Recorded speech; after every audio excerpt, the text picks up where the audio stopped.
So I'm back with another topic, and it's about your iPhone or iPad's battery.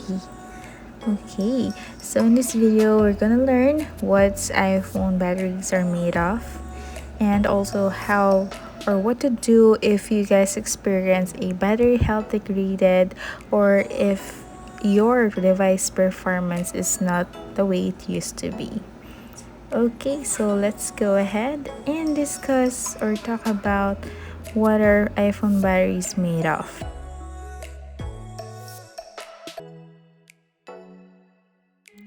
Alright friends, so iPhone batteries are made of lithium-ion batteries. So compared with older generation, these are batteries which charge faster, last longer, and also have a higher power density for more battery life in a lighter package.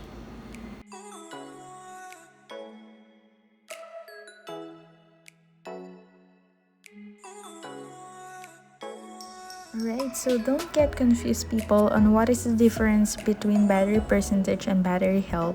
So the battery percentage measures the power that your device or iPhone takes in when you plug it into a power source.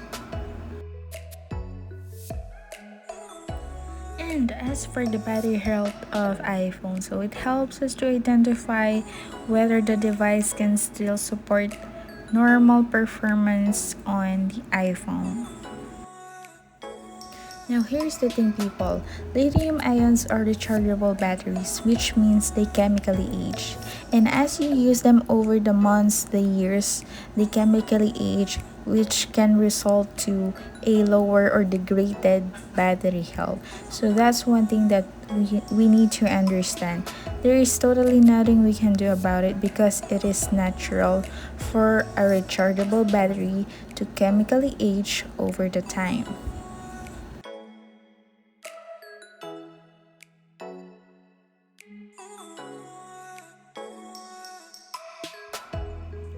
Alright, so people, the normal battery health for an iPhone battery or iPad battery is 80% and above. If you'd like to check the battery health of your device, you can go to Settings, Battery, and then Battery Health. And if the battery health of your device falls behind 80%, then you might want to contact Apple to schedule for an appointment for a battery replacement. Now, the only resolution here is to request for a battery replacement. No apps, no troubleshooting can help you to restore the battery health of your device back to 100% unless you replace the battery. So please be aware of those clickbait apps or websites, and make sure that you contact Apple support for a legit service provider.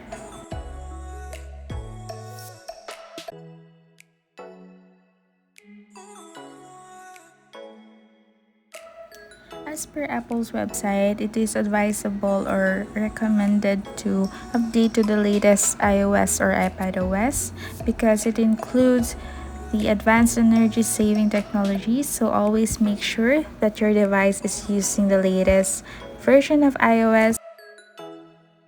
Next is optimize your settings, specifically the brightness of the phone or the device. So it greatly consumes the power of your iPhone if you use too much. So if you don't like to turn it off, you can set auto brightness on. Here are the steps. Alright, so mobile phones, people, consume more battery when the incoming signal is weak than when it's strong. It's like the phone has to do more work to receive information. And especially when you're traveling, your wireless device has to constantly switch towers to keep you connected to the network. So it causes an extreme strain on the battery itself. So it's recommended to use Wi-Fi over mobile data because it consumes lesser battery compared to mobile data, of course.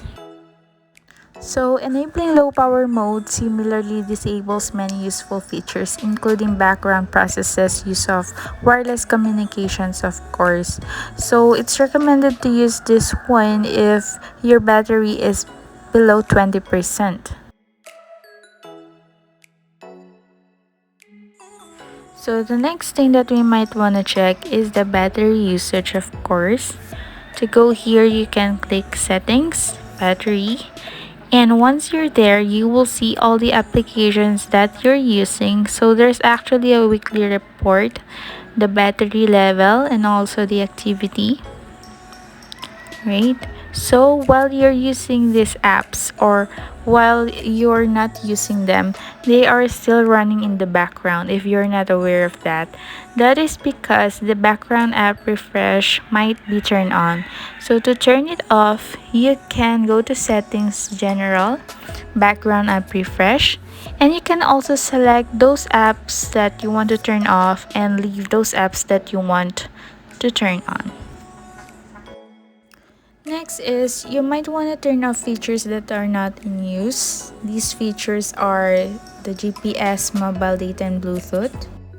The next thing that we might want to avoid is using privacy screen protectors because there's a tendency that since you're not clearly seeing what's on the screen, you maximize the brightness of your device, which can consume a lot of your battery.